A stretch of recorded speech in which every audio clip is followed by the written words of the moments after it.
Azərbaycan Qızıl Aypara Cəmiyyəti. Azərbaycan Qızıl Aypara Cəmiyyəti vətənimizdə fəaliyyət göstərən ən böyük humanitar təşkilatdır.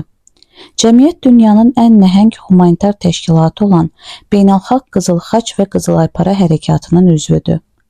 Azərbaycanın Qızıl Aypara Cəmiyyəti 1920-ci il mart ayının 10-da yaradılmışdı. Cəmiyyət General Əliağa Şıxlinskinin və Fətəli xan Xoyskinin təşəbbüsü ilə yaradılmışdı.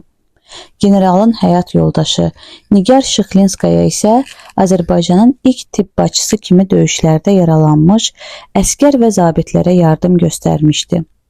Bugün Azərbaycan Qızıl Aypara Cəmiyyəti dünyada baş verən fövqəladə halların, yəni zəlzələ, daşqın, tsunami kimi təbii fəlakətlər zamanı nəticələrin aradan qaldırılmasında uğurla iştirak edir.